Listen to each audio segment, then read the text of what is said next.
Coming up next, it's a UFC featherweight division fight.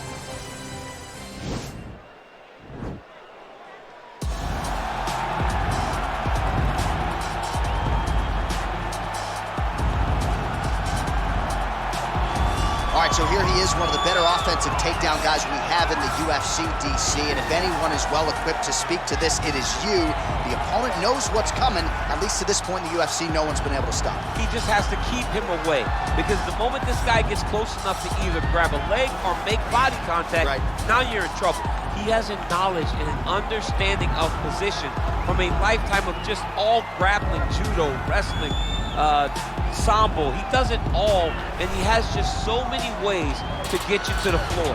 This guy once told me that if you can get your leg, he's going to finish. Because he's going to give you so many things to think about, you will not be able to process and keep up with him, and eventually you're on the mat. It's unbelievable to watch him apply that knowledge to the mixed martial arts fight. And as the wrestlers say, this is not a guy you want anywhere near your bracket. No, you don't want him in the bracket. All right, so here he is right now at present, the best we have to offer at 145 pounds, the undisputed featherweight king, Alexander Volkanovski. And you want to talk about a championship performance as betting underdog. A lot of people look at Rafael dos Anjos back in the day against Showtime Pettis. How about what Volkanovski did in outclassing Max Holloway to realize UFC gold? And he's just starting to put it all together. So it's a scary proposition for the rest of this featherweight division to think just how good this Volkanovski could be now, having made those improvements since winning the belt against Holloway.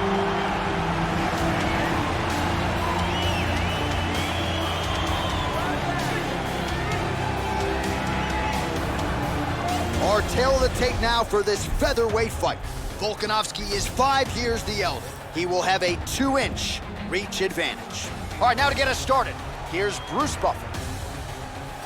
Ladies and gentlemen, this is the main event of the evening. And when the action begins, a referee in charge of the Octagon, Yves Lavigne. And now, this is the moment UFC fans around the world have been waiting for. Live from the MGM Grand Garden Arena in Las Vegas.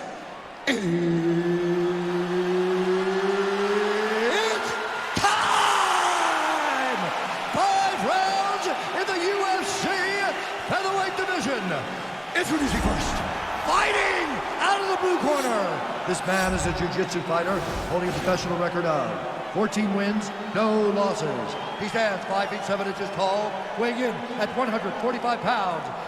Ilia Topuria!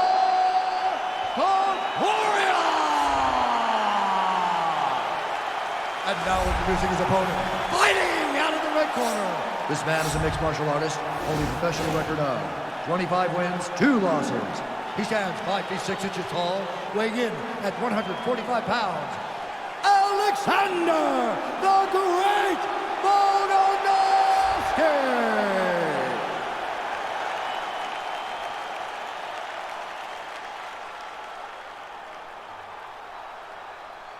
Okay, protect yourself at all time, obey my command at all time. If you want to touch left, do it now, go back to your corner.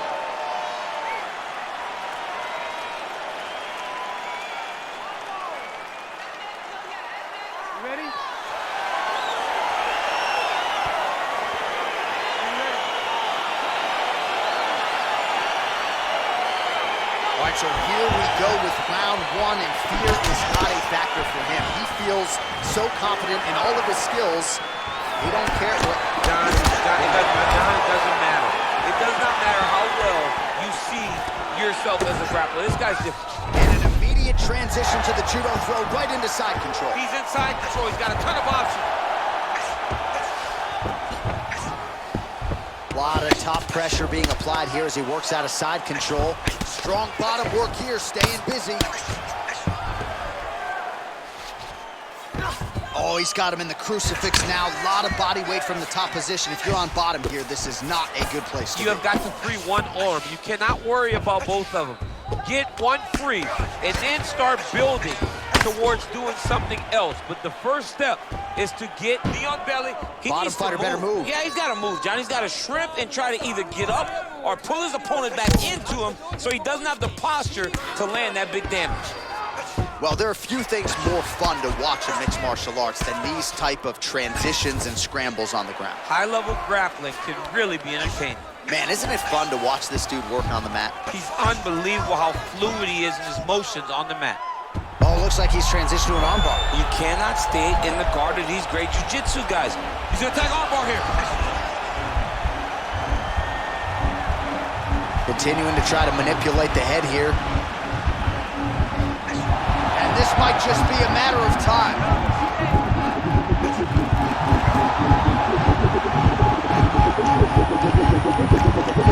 Oh, and there's the tap, so he submits him with the armbar. How about that? Great job, great performance.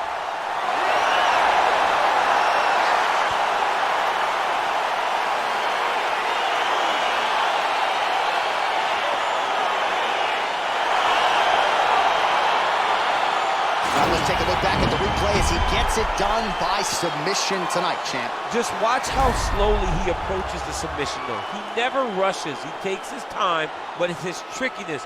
It's his ability to trick people into going to the floor with him that puts them in danger and finishing fights.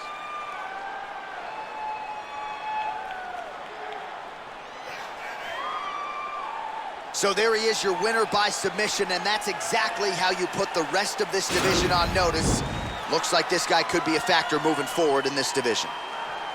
Ladies and gentlemen, referee Ilia Topuria has called a stop to this contest at 2 minutes, 49 seconds of the very first round. Declaring the winner by tap out, Ilia Topuria! Well, the celebration is on in his corner, and hard to blame these guys, sort of waiting to exhale, get a huge win tonight, and not just the win, but they get it by submission. They knew what they had in front of them. They knew how tough a competitor his opponent was, but they also knew that if they could get this fight to the ground, they could find a submission. They found a submission. He got his hand raised in the way that he loves the most.